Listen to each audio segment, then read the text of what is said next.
देश नेपाल कायम होस्, धर्मलाई सापेक्ष गरौँ, राष्ट्रलाई सापेक्ष गरौँ।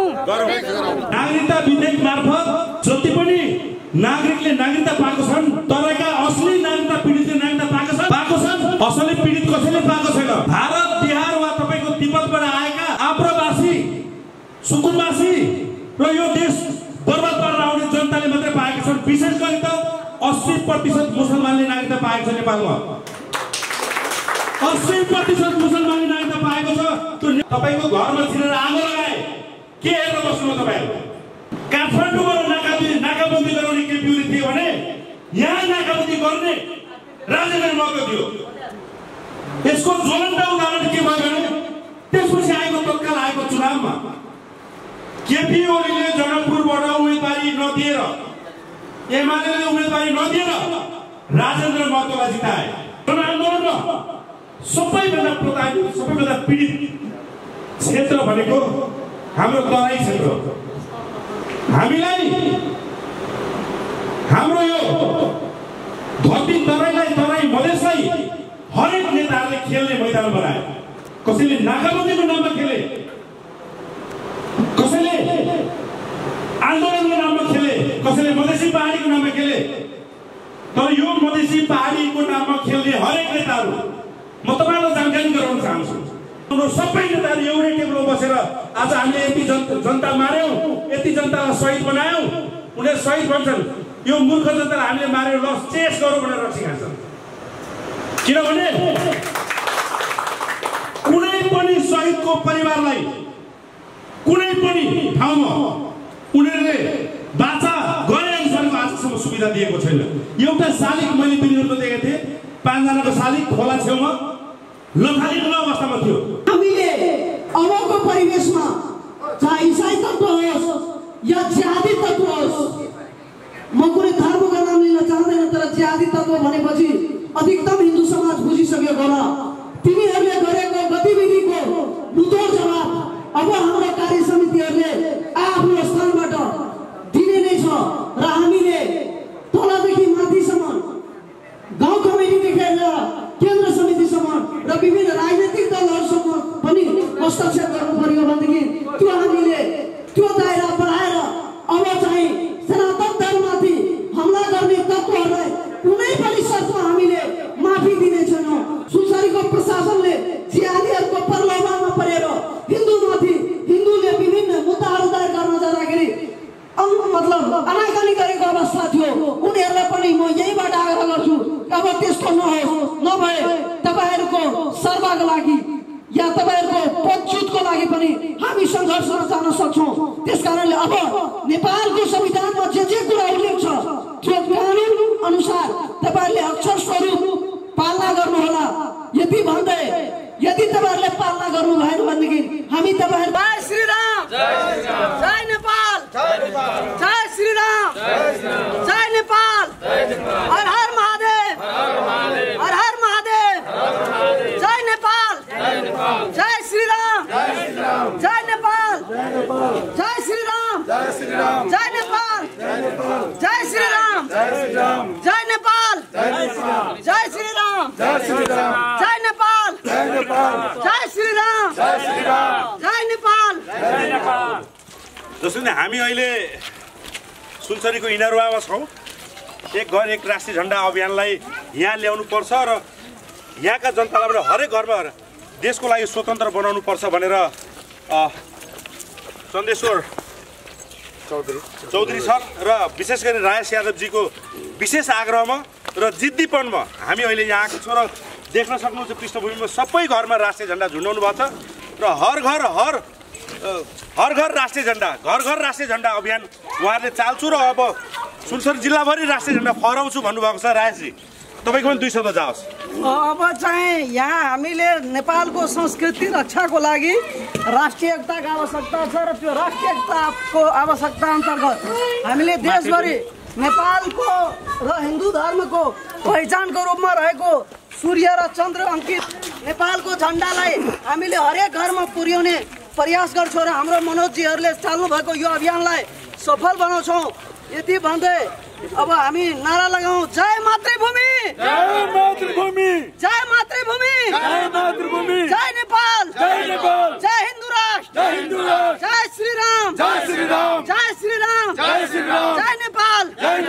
भन्दै हर हर महादेव जय श्रीरामको अब आवाज सिङ्गो देशभरि फैलाउनेछौँ हैन? हो हो। जय श्रीराम, जय श्रीराम, जय श्रीराम, जय श्रीराम। राष्ट्रिय झण्डा नेपाल कायम होस्, कायम होस्, कायम होस्। राष्ट्रिय झण्डा राखिदिनु भएकोमा तपाईँहरूलाई धेरै धेरै धन्यवाद है। धेरै धेरै धन्यवाद। देशलाई माया गरी राष्ट्रिय झण्डा राखिदिनु भएकोमा धेरै धेरै धन्यवाद। हामी हरेक घर राष्ट्रिय झण्डा जसले राख्नु भएको छ उहाँहरूलाई धन्यवाद र देशको लागि स्वतन्त्र बनाउने अभ्यासमा छौँ। के बिदा केही तपाईँ तर्फबाट जाओस्। देशको अखण्डता, अखण्डता र सार्वसत्ता सम्पन्न बनाएर एक सूत्रमा बाँध्नको लागि जुन एक घर एक राष्ट्रिय झण्डाको अभियान सुरु गरिएको छ, यसमा सम्पूर्ण देशवासीहरूले, देश तथा विदेशमा रहेका नागरिकहरूले एउटा चाहिँ के भन्दा यो राष्ट्रिय पर्वको रूपमा पार्टीभन्दा माथि उठेर देशलाई सुरक्षित र संरक्षित गर्ने सवालमा हिमाल पहाड तराईमा रहेका महान जननागरिकहरूको चाहिँ एउटा विभक्त भएको मनलाई एकीकृत भनेर हामी पहिला नेपाल आमाका सन्तति बनौँ भनेर यो राष्ट्रिय झण्डाको छारीमुनि सबै एक भएर अगाडि बढ्ने वाचा र प्रतिबद्धता सबैले कायम गरौँ। सबैले आफ्नो घरमा राष्ट्रिय झण्डा राखेर सलोट, नमन र राष्ट्रको पहिचानलाई सम्मान गर्न चाहिँ अपिल समेत गर्न चाहन्छु। धन्यवाद।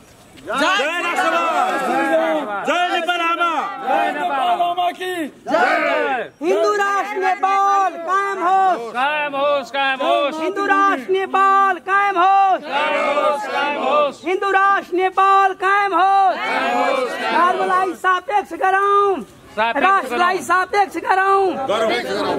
धन्यवाद उद्घोषक महोदय। यस सनातन संस्कृति नेपाल एक नम्बर प्रदेशले आयोजना गरेको कार्यक्रमका सभापति महोदय, राप्रपा सुनसरी जिल्लाका अध्यक्ष दुर्गा बस्नेतज्यू, पूर्व डेजी साहब,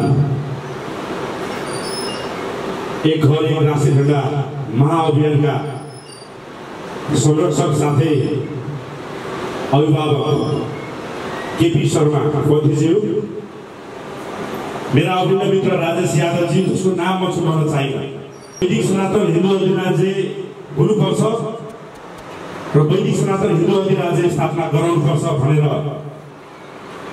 धरतीपुत्रको रूपमा, धरती माताको रूपमा उपस्थित तमाम तराईवासी, तराई मधेसवासी नेपाली आमा बुवा दाजुभाइ तथा दिदीबहिनीहरू, त्यस्तै पत्रकार मित्रहरू अनि ज्ञात अज्ञात रूपमा हाम्रो यस कार्यक्रमलाई सुरक्षा दिइरहनुभएका सुरक्षाकर्मी साथीहरू, हाम्रो यस कार्यक्रमलाई सुरक्षा दिइरहनुभएका भोलेटर साथीहरू, स्वीकार्नुहोस्। जय श्रीराम, जय श्रीराम, जय श्रीराम। अत्यन्तै मनैदेखि खुसी लागेको छ। तपाईहरुले काठमाडौँदेखि आएको हामी एउटा फरक अभियानका अभिनेताहरूलाई चाहिँ तपाईहरुको यो महत्त्वपूर्ण कार्यक्रममा बोलाएर हाम्रो कार्यक्रम मार्फत पनि एक घर एक राष्ट्रिय झण्डा अभियानलाई यहाँबाट पनि यहाँका जनतामा हरेक घरमा राष्ट्रिय झण्डा राख्न आइदिनुहोस् भनेर आग्रह गर्नुभयो। त्यही आग्रह अनुरूप हामी आउँदाखेरि हामीलाई पनि दुई शब्द बोल्ने मौका दिनुभयो। यसको लागि आयोजक सनातन संस्कृति नेपालका सम्पूर्ण टिमलाई धन्यवाद दिन चाहन्छु। म अलिकति तितो बोल्छु आज, किनभने म मेरो धरती, म जन्मेको भूमिमा आएको छु। म तराई सिराहा जिल्लावासी हो। मैले थाहा पाएदेखि मेरो हजुरबा हामी सबैजना तराईमा छौँ। अनुहार हेर्दा अलिकति फरक देखिला, त्यति मात्र हो। मैले काठमाडौँमा घर बनाएको छैन, बसाइ मेरो काठमाडौँ भए पनि मेरो बुवाले पनि बनाउन दिनु भएन, सायद म पनि कहिले बनाउने छैन, किनभने मलाई मेरो जन्मभूमि प्यारो छ। तर यो तराई र पहाड, हिमाल, विभिन्न जात जाति र धर्ममा लडाउने नेताहरूलाई हामीले चिन्नु जरुरी छ। हामीले 2007 सालको क्रान्ति पनि सायद देख्यौँ, के अरू व्यक्तिहरूले देख्नु भएको हुनुपर्ने छ। 15 साल हुँदै 36 सालको जनसङ्ग्राम देख्यौँ, 46 सालको त मैले अलिअलि अनुभव गरेको छु। त्यसपछि 62-63 को हामीले जनगान्त्री मार्फत कति माओवादी शान्ति प्रक्रियामा आएको पनि हामीले देखेका छौँ। यत्रा क्रान्ति भए देश र जनताले के पायो? यो बीचमा यो क्रान्तिमा यिनीहरूले भनेको कति जनआन्दोलन सबैभन्दा प्रभावित सबैभन्दा पीडित क्षेत्र भनेको हाम्रो तराई क्षेत्र। हामीलाई हाम्रो यो धरती तराई मधेसलाई हरेक नेताहरूले खेल्ने मैदान बनाए। कसैले नाकाबन्दीको नाममा खेले, कसैले आन्दोलनको नाममा खेले, कसैले मधेसी पहाडीको नाममा खेले। तर यो मधेसी पहाडीको नाममा खेल्ने हरेक नेताहरू म तपाईँलाई जानकारी गराउन चाहन्छु। केपी ओलीले संसद भवन चाहिन्छ भने बिहार गएको हुन्छ भन्नुभयो, याद छ होला होइन? राजेन्द्र महतोले त्यसको प्रतिवाद गरे वीरगन्जबाट, अनि आफै पलेटी कसेर बसे वीरगन्जमा नाकाबन्दी गरायो। तर काठमाडौँबाट नाकाबन्दी गराउने केपी ओली थियो भने यहाँ नाकाबन्दी गर्ने राजेन्द्र महतो थियो। यसको ज्वलन्त उदाहरण के भयो भने त्यसपछि आएको तत्काल आएको चुनावमा केपी ओलीले जनकपुरबाट उम्मेदवारी नदिएर, एमालेले उम्मेदवारी नदिएर राजेन्द्र महतोलाई जिताए। यो भन्दा उनीहरूको 60-60 मिलेबद्ध छ। देश लुट्ने सवालमा, जनताको खुन पसिना रगत चुक्ने सवालमा उनीहरू सबै एकै छन् भन्ने कुरा यो भन्दा ज्वलन्त उदाहरण के हुन सक्छ? के हुन्छ? तपाईहरु भन्नुहुन्छ यहाँ उनीहरू झगडा गरेको नाटक गर्छन्। एउटा महत्त्वपूर्ण जानकारी दिन चाहन्छु तपाईहरुलाई। हरेक नेताहरू बाहिर लड्छन्, प्रचण्डले केपी ओलीलाई गाली गर्छन्, शेरबहादुरले बुललाई गाली गर्छन्, राजेन्द्र महतो त अब बिहारी बनाउँछन्। सुन्नुस् है, यहाँ उपेन्द्र यादवसँग त्यही लडाई हुन्छ। राति भण्डारा हुन्छ नि, जल्सा रक्सी खाने भण्डारा सुरा सुन्दरी र उनीहरूले गर्ने विलासिता जीवनमा उनीहरू सबै नेताहरू एउटै टेबलमा बसेर आज हामीले यति जनता मार्यौं, यति जनतालाई शहीद बनायौं, उनीहरू शहीद भन्छन्। यो मूर्ख जनतालाई हामीले मारेर ल चेस गरौँ भनेर रक्सी खान्छन्। किनभने कुनै पनि शहीदको परिवारलाई कुनै पनि ठाउँमा उनीहरूले बाचा गरे अनुसारको आजसम्म सुविधा दिएको छैन। एउटा शालिग मैले तिनीहरूको देखेको थिएँ, 5 जनाको शालिग खोला छेउमा लथालिङ अवस्थामा थियो। उसले दिएको यो देशको लागि दिएको शहादत त त्यही एउटा शालिग हो त। मलेसियाको लागि, तराईको लागि, सिङ्गो नेपालको लागि मरेको मान्छेको योगदान त्यतिकै हो त। भनेको मतलब के हो भने हामीलाई नागरिकता विधेयकको आन्दोलनमा उनीहरूले लडाए। सुन्नुस्, तपाईहरुले सुन्नुपर्छ। नागरिकता विधेयक मार्फत जति पनि नागरिकले नागरिकता पाएको छन्, तराईका असली नागरिकता पीडितले नागरिकता पाएको छन्। असली पीडित कसैले पाएको छैन। भारत, बिहार वा तपाईको तिब्बतबाट आएका आप्रवासी, सुकुम्बासी र यो देश बर्बाद पारेर आउने जनताले मात्रै पाएका छन्। विशेष गरी त 80% मुसलमानले नागरिकता पाएको छ नेपालमा। 80% मुसलमानले नागरिकता पाएको छ। त्यो नेपाली मुसलमान होइन। यो देश बर्बाद बनाउन, 150 सम्म नेपाललाई मुस्लिम कन्ट्री बनाउन मुसलमानलाई जबरजस्ती नेपाल घुसाइएर नागरिकता दिइरहेको छ। यो अन्तर्राष्ट्रिय खेल हो। हामीसँग यहाँ अवरोध व्यक्तिहरू हुनुहुन्छ, म तपाईहरुलाई प्रश्न गर्न चाहन्छु सबैलाई। 20 वर्ष अगाडि तपाईहरुको यो सुनसरी इनरमा कति संख्या थियो मुसलमानको? कति थियो? बोल्न सक्थे?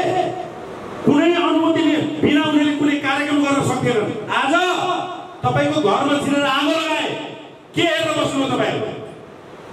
ती सबै यो देश र यहाँको जनता लुटेर यो जनता बर्बाद बनाउन आएका आतंकवादीहरू, तिनीहरूलाई रोक्नुपर्छ। यो देशको सच्चा मुसलमान हामीले माया गर्नुपर्छ। सुन्नुस् है, यो देशलाई माया गर्ने सच्चा मुसलमानले अहिले पनि नेपाल वैदिक सनातन हिन्दू अधिराज्य हुनुपर्छ नै भन्छ।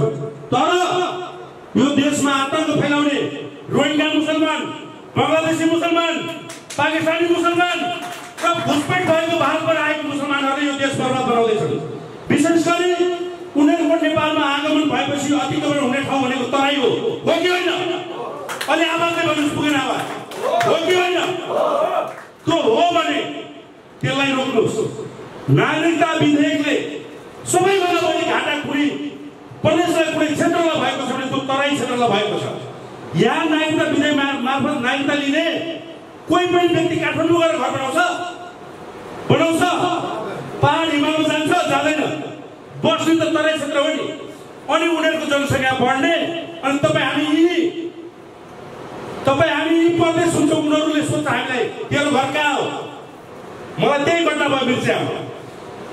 अस्ति घर आएको हिजो भारतबाट आएर नागरिकता लिनेले मलाई सोध्यो, भाइ घर कहाँ हो? ल भन्नुहोस्, यो भिडियो बनाएको देशमा मैले भारतलाई मात्रै दोष दिन्न, यो दोष नेपाली नेताहरूको।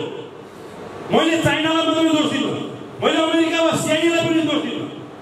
दोष तपाईँ हामीले देश बचाउन र देश बनाउन जसलाई कुर्सीमा पुर्यायो ती गद्दारहरू, यो देशका राष्ट्रघाती गद्दारहरू, तिनीहरूलाई नेपाली जनताले अब फाँसी गुन्जाउनु पर्छ। ताली त बजाउनुहोस्।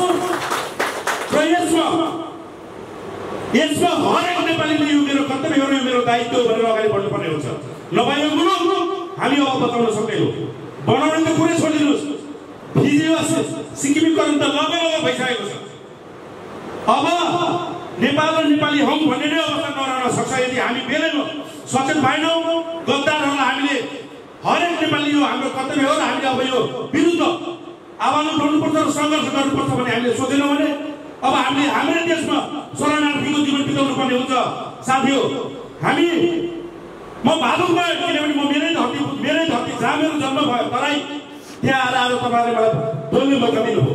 यो अभियान एक घर एक राष्ट्रिय अभियान जुन हामीले चालेका छौँ, यो अभियान हामीले तराईबाटै सुरु गर्यौँ। यो सुरु गर्नु प्रेरणा पनि हामीलाई तराईबाटै आयो। 70 जिल्लाबाट आएको हो। सखा भगवती माताबाट आशीर्वाद दिएर मलाई यो हरेक घर एक घर एक राष्ट्रिय झण्डा हर घर राष्ट्रिय झण्डा अभियान लिएर हिँडेका छौँ। राष्ट्रिय झण्डाले के गर्छ भने यो देशको राष्ट्रियता, स्वाभिमान र राष्ट्रिय एकतालाई बलियो बनाउँछ। दलगत राजनीतिभन्दा हरेक नेपाललाई माथि उठाउँछ र देशको लागि म स्वतन्त्र छु र देशको लागि हामी स्वतन्त्र बनाउँछ, हामीले स्वतन्त्र बनाउँछ। यदि हामीले 80 देखि 90 लाख घरमा राष्ट्रिय झण्डा अभियान र यो सनातन संस्कृति नेपालले हिन्दुत्व जगाउनलाई तराईबाट त्यो खालको एउटा हुइम ल्यायो भने यो मुलुक अब फेरि हिन्दुत्वको कब्जामा हुनेछ र हिन्दुवादी राज्यहरूबाट कसैले रोक्न सक्ने छैन। एकचोटि भनिदिनु, जय श्रीराम, जय श्रीराम, जय श्रीराम, जय मातृभूमि, जय नेपाल आमा, जय धरती पुत्र तराईका बासिन्दाहरू, जय धरती माता तराईका बासिन्दाहरू, जय नेपाल आमा, धन्यवाद। यहाँ उपस्थित सम्पूर्ण मान्यगणहरूमा म प्रणाम गर्दै आफ्नो मन्तव्यहरू राख्न गइरहेको छु। आज हामी विशेष गरेर प्रदेश र जिल्ला कार्य समितिहरूको पदस्थापनको लागि चाहिँ कार्यक्रम बोलाएको छु। यसै क्रममा काठमाडौँबाट पाल्नुभएको एक घर एक राष्ट्रिय झण्डाका अभियन्ता साथीहरूलाई पनि हामीले यहाँ पूर्व आउनु भएको हुनाले उहाँलाई निम्तो गरेका थियौँ र उहाँहरू पनि सहभागी हुनुभएको थियो। उहाँहरूलाई पनि म यो कार्यक्रममा सहभागी भएको प्रति आभार प्रकट गर्दै हाम्रो डिआइजी साहब, पूर्व डिएसपी साहब, राप्रपा पार्टीको सुनसरी जिल्ला अध्यक्ष लगायत हाम्रो पत्रकार बन्धुहरूलाई आभार प्रकट गर्दै सनातन धर्म रक्षाको लागि जस्तो सुकै कदम चल्नको लागि सनातन संस्कृति नेपाल हामी बनाएका छौँ। सनातन संस्कृतिको रक्षाको लागि हामीले तन मन धन शस्त्र र शास्त्र दुईटै प्रयोग गर्नु पर्यो भने पनि हामी प्रयोग गरेर धर्मको रक्षाको बाटोमा अगाडि बढ्छौँ भने प्रतिबद्धता पनि जाहेर गर्न चाहन्छौँ। र म यो मञ्चबाट के आग्रह गर्न चाहन्छु भनेदेखि हामीले प्रदेश एकबाट आधिकारिक रूपमा विभिन्न जिल्ला र प्रदेश समितिहरूको शुभारम्भ गरेका छौँ। लगत्तै हामीले प्रदेश 2 नम्बरमा पनि हामीले यो कार्यनीतिहरू अगाडि बढाउने नै छौँ र